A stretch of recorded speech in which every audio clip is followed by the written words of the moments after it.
여러분 안녕하세요. 잠언 묵상 에브리데이 세 번째 날입니다. 오늘 여러분과 함께 나눌 말씀은 잠언 1장 10절부터 19절에 있는 말씀 우리 함께 나누면서 오늘도 하나님께서 우리에게 하시는 말씀 가슴에 새기고 붙잡아서 여호와를 경외하는 삶 사시는 여러분 되시길 주 이름으로 축복합니다. 제가 읽겠습니다. 잠언 1장 10절부터 19절까지입니다. 내 아들아, 악한 자가 너를 꾀일지라도 쫓지 마라. 그들이 내게 말하기를 우리와 함께 가자. 우리가 가만히 엎드렸다가 사람의 피를 흘리자. 죄 없는 자를 까닭없이 숨어 기다리다가 음부와 같이 그들을 산채로 삼키며 무덤에 내려가는 자 같게 틈을 삼키자. 우리가 온갖 보화를 얻으며 빼앗은 것으로 우리의 집에 채우리니 너는 우리와 함께 제비를 뽑고 우리가 함께 전대 하나만 두자 할지라도 내 아들아, 그들과 함께 길에 다니지 말라. 내 발을 금하여 그 길을 밟지 말라. 대저 그 발은 악으로 달려가며 피를 흘리는데 빠름이라. 무릇 새가 그물을 치는 것을 보면 헛된 일이거늘 그들이 가만히 엎드리면 자기의 피를 흘릴 뿐이요 숨어 기다리면 자기의 생명을 해할 뿐이니 무릇 이를 탐하는 자의 길은 다 이러하니 자기의 생명을 잃게 하느니라 라는 말씀입니다. 여러분, 사실은 어저께 우리 두 번째 시간이었던 여호와를 경외하는 것이 모든 지식의 근본이라고 그러고 말씀드렸던, 그래서 우리 인생의 근본이란 말은 히브리어로 가장 제일 중요한 거 또는 제일 기본이 되는 거 이렇게라고 얘기를 했는데, 그래서 여호와를 경외하는 것이 우리 인생의 가장 기본이라고 말씀을 드렸죠. 다른 사람이 아닙니다. 환경이 아닙니다. 여호와입니다. 여호와. 그래서 우리 하나님 앞에 우리가 그 하나님을 두려워하는 우리의 삶, 하나님 앞에 서 있는 삶, 그를 대면하고 있는 경험을 하고 그를 대면하고 있는 의식을 갖고 사는 그 믿음, 그 신앙이 우리가 지혜로워질 삶을 살 수 있는 가장 근본이고 그 가장 중요한 것이라고 말씀을 드렸죠. 근데 오늘은요, 생뚱맞게 반대로 이야기합니다. 오늘은 이제 악에 대한 얘기를 하시는 거예요. 자, 그런데 여호와를 경외한다는 그 어제 말씀을 드린 것과 사실 오늘 악을 멀리하라는 말씀하고는 같은 말씀입니다. 왜냐하면 악은 선하신 하나님과 상극되는 거기 때문에 그래요. 악을 멀리하라는 건 결국 다른 말로 하는 어떤 표현이냐면 하나님을 경외하라는 다른 표현입니다. 실질적으로 하나님을 경외하면, 하나님을 인정하면 인정할수록 여러분, 죄를 미워하는 거룩함이 우리 안에 깃들게 됩니다. 우리는 하나님이 얼마나 죄를 싫어하셨으면 당신의 외아들을 우리에게까지 주셨을지를 경험하게 된다는 겁니다. 그냥 주일학교 때 배운 예수님이 우리를 위해서 죽었어가 아니라 내가 하나님을 인정하고 경외하고 두려워하게 하나님 앞에 서 있는 삶을 살면 살수록 이래서 하나님이 예수를 나 하나 때문에 보낼 수밖에 없었다라는 실질적 사건이 내 안에서 실체적으로 일어나게 된다는 겁니다. 그럴 때 우리가 주님 감사합니다라는 그런 구속에 우리가 감사를 드릴 수 있는 겁니다. 이건 우리가 기도하고 무언가를 응답받아서 우리가 소유물이 늘거나 우리의 재산이 느는 것과는 차원이 다른 기도죠. 차원이 다른 감사입니다.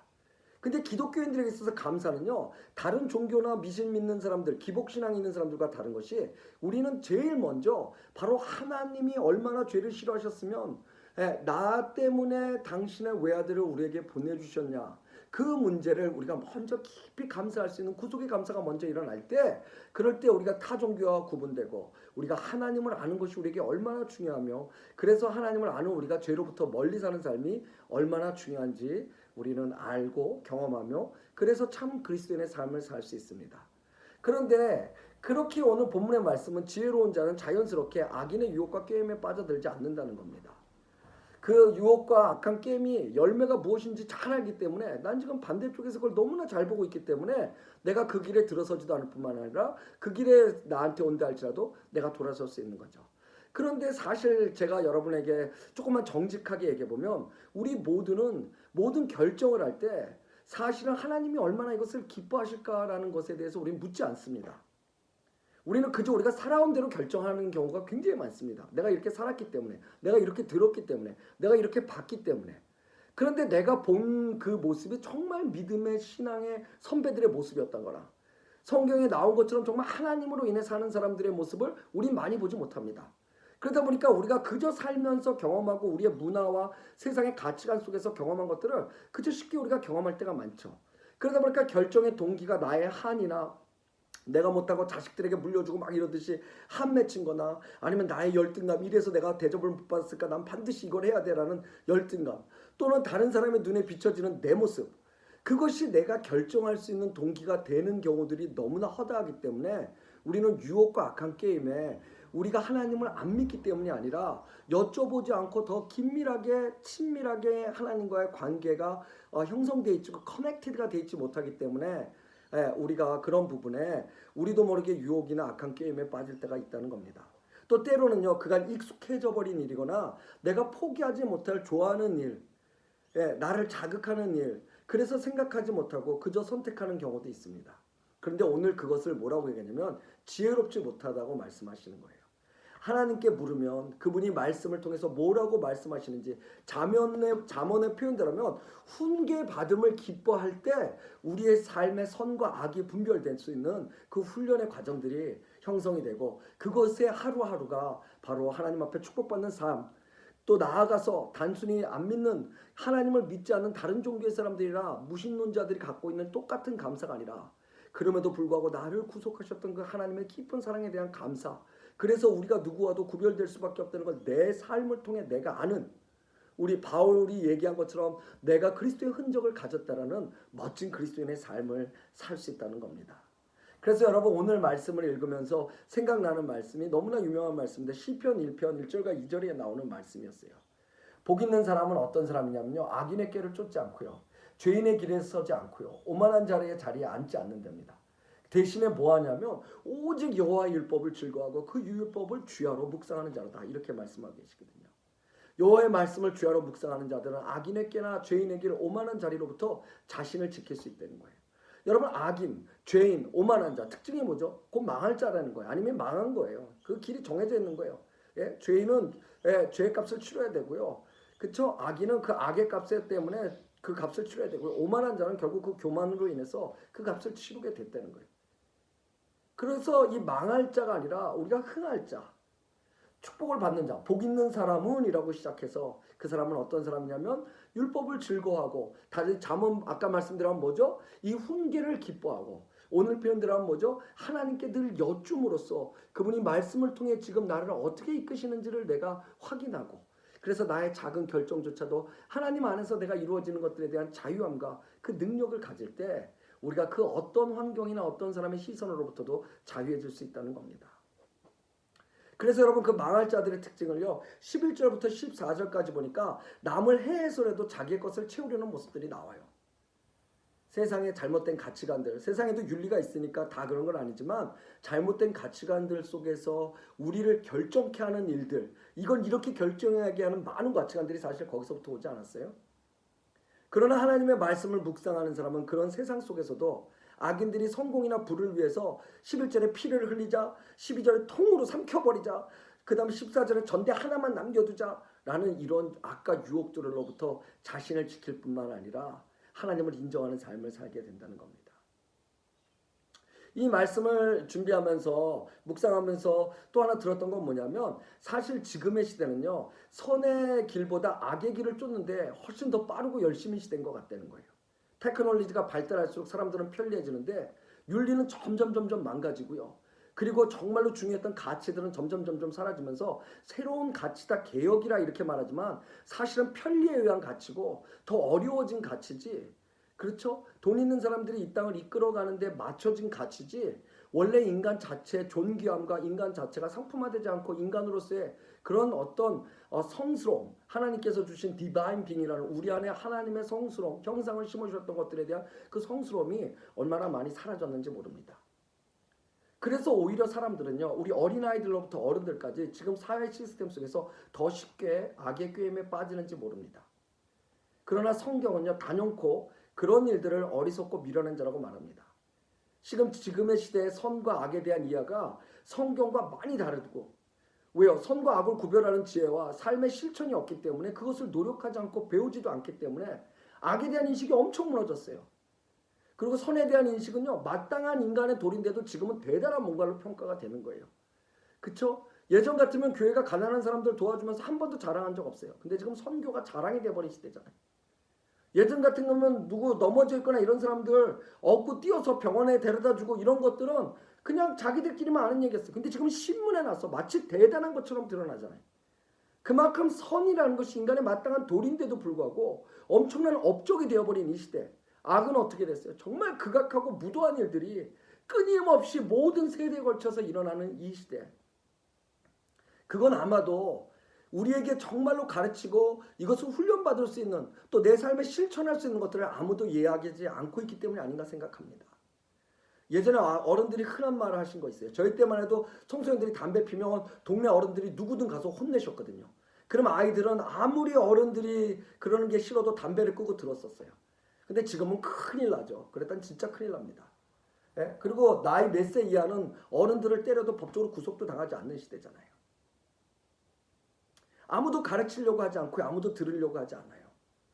믿는 우리도요, 이 잠언의 말씀을 지금 나누고 있지만 읽는 데서 끝나는 것이 아니라 그냥 머릿속으로 아는 데서 끝나는 것이 아니라 반드시 우리 안에 실천되어지고 그리고 하나님께서 나를 가르치는 훈계를 기뻐할 뿐만 아니라 우리의 자녀들과 우리의 후배들을 말씀으로 가르치는 실천적인 삶의 사역이 일어나야 되지 않을까 생각해 봅니다. 잠언 2장 2절 내일 나눌 말씀이지만 내 마음에 명초를 두며라고 말할 때 영어로 보니까 그런 말로 써있더라고요. Applying to understand. 이해를 실천하며 이렇게 얘기하고 있어요. 이해하기 위해서 실천하려는 거예요. 그 실천과 적용의 삶이요. 하나님을 경외하는 지혜로운 자들이 그렇게 실천하고 그렇게 경험되었기 때문에 작은 일에도 일상에도 조그만 관계에도 내가 괜찮다고 여기는 것이 아니라 하나님 앞에 물어 내가 자유함을 얻었던 그 자유함과 자존감이 나를 지켜주기에 그런 악의 유혹이라든지 꾀임이 올 때 얼마든지 노할 수 있는 높은 하나님 안에서 주시는 영적 자존감을 가질 수 있는 것이 아닌가 생각해 봅니다. 그래서 시편 1편에서 말씀해 주시는 것처럼 또 첫 시간에 나눈 것처럼 하나님의 말씀을 늘 붙잡는 삶. 그건 그냥 이렇게 성경책을 들고 다니는 얘기가 아니죠. 붙잡는 삶은 오늘 하루 종일 내게 주신 말씀이 한 구절이라도 그 한 구절을 끊임없이 묵상하면서 오늘 그것이 어떻게 적용될까를 여러분들의 삶과 여러분들의 처해진 환경 안에서 그 문맥 안에서 여러분들께서 실천되어질 때 오늘 악을 멀리하는 것이 여호와를 경외함과 같은 것처럼 여러분의 삶이 하나님을 경외하는 삶을 사시건 오늘의 모습이 악을로부터 떠나는 삶을 사시건 그 모습이 하나된 바로 지식에 근본된 하나님을 인정하는 삶 그래서 여러분들이 축복받는 삶을 사실 수 있다는 겁니다. 사랑하는 여러분 오늘날 많은 사람들이 지혜를 이론적으로 또는 추상적으로 생각합니다. 뭔가 두리뭉실 생각하면서 그것이 나한테 왔을 때 내가 큰 어떤 뭔가를 이룰 수 있을 거라고 생각합니다. 또는 막연한 어떤 원리로 이해하는 사람들이 있습니다. 그래서 그것만 가지면 내가 처세할 수 있어 라고 생각하는 사람들이 있습니다. 그런데요 하나님이 알려주시는 지혜는 그게 아닙니다. 성경이 말하는 지혜는요 잠언에서 특별히 거듭 강조하고 있는 지혜는요 바로 실제적인 지혜입니다. 우리가 하나님의 관계 속에서 두리둥실하게 이런 아이디어가 있으면 이게 어떻게 하면 될 수 있겠지가 아니라 하나님의 말씀을 지켜 행하는 자에게 그 하나님이 예수를 보내서 당신이 우리를 다른 사람과 구별하여 생명을 주시고 그 생명된 새로운 삶을 살게 하시는 것처럼 복음이 원래 여러분 어디서 온 말인 줄 아세요? 전쟁에서 승리한 소식을 원래 복음이라고 그랬거든요. 우리가 죽을 수밖에 없는 사단의 권세 속에서 우리가 죽지 않고 이제 영생하며 하나님과 마지막까지 교제할 수 있는 무덤 권세 사시고 이기신 예수 그리스도의 그 승리가 우리에게 복음이 된 것은 우리도 그 승리된 나라의 백성으로 살 수 있다는 거거든요.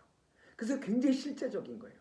잠언 그 실제적인 오늘을 살 때 하나님께서 너에게 무엇을 요구하시며 네가 그것을 통해서 어떻게 살아내는 것들이 이 땅에 얼마나 큰 축복이고 능력인지를 보여주시는 것이 바로 이 잠언의 실제적인 말씀이고 그것은 그렇게 우리가 실천적 삶을 통해서 한 구절이라도 붙잡고 그것을 살아가는 삶 속에서 남들은 이해할 수 없다 할지라도 그것이 당장 어떤 열매로 드러나지 않는다 할지라도 내 안에 역사하시는 성령님과 함께 나는 알할 수 있는 나는 성장해가는 것을 느낄 수 있는 나는 하나님 때문에 내 자존감이 커갈 수 있는 나는 예전 같으면 갈등했던 것이 이제는 더 이상 갈등이 되어지지 않는 믿음의 놀라운 장성한 분량까지 갈 수 있다는 겁니다. 그래서 내가 노력해서가 아니라 자연스럽게 그 말씀이 나를 붙잡은 삶을 통해 내가 악을 멀리하는 악은 모양이라도 버리는 그 실천적 훈련으로 인한 자연스러운 삶을 살 수 있게 된다는 겁니다. 이 지혜를 얻기 위해 하나님의 말씀을 통해 더 깊이 알아가며 그 과정을 통해 진심으로 하나님을 경외하시는 것들을 경험해 보십시오. 그냥 이거 동영상 한번 보고 끄지 마시고요. 여러분 또 보시고 또 보시고 또 보셔서요. 그래서 이것들을 통해서 정말로 하나님께서 저 이루다 말고 이 말씀을 전하는 저 이루다 말고 이 방송을 보시는 여러분에게 하시는 오늘의 실천적 과제가 무엇인지를 한번 생각해 보시며 그것들을 통해 하나님께 기쁨 드리는 여러분 되시기를 주의 이름으로 축복합니다. 기도하겠습니다. 사랑의 하나님 고맙습니다. 하나님 우리가 하나님을 바로 알게 하여 주시옵소서. 우리의 죄 때문에 돌아가신 당신을 우리의 삶 속에서 기억하며 우리의 삶이 죄와 악으로부터 멀어지고 당장의 유익과 당장의 우리가 바라는 것들 때문에 악의 유혹과 꾀임으로부터 우리를 지켜주셔서 우리의 결정의 동기가 하나님이 되게 해주시고 하나님이 기뻐하시는 것을 실천하는 삶을 따라 악이 거부되어지는 자연스러운 삶의 열매를 맺을 수 있도록 훈련시켜 주시고 지속적으로 말씀을 통해 훈계를 기뻐함으로 받는 우리 되게 하나님 역사하여 주시옵소서. 성령님께서 그 모든 과정 속에 우리가 마지막까지 포기하지 않고 순종할 수 있도록 우리를 붙잡아 주시고 우리의 인생의 목적이 남보다 나음이 아니라 하나님께 드러나는 그리고 세상에 드러나는 거룩함이 되어질 수 있도록 하나님 우리를 인도하시고 오늘 그와 같은 역사를 우리의 모든 삶 속에 기억나게 하시고 붙잡게 하여 주시옵소서. 감사드리며 예수님의 이름으로 기도드렸습니다. 아멘. 여러분 잠언을 시작할 때요 조금 이걸 어떻게 할까라고 생각했는데 이게 시간이 지날수록 제게 큰 힘이 됩니다. 여러분에게도 동일한 은혜가 있기를 주의 이름으로 축복합니다. 오늘도 멋진 하루 되십시오. 감사합니다.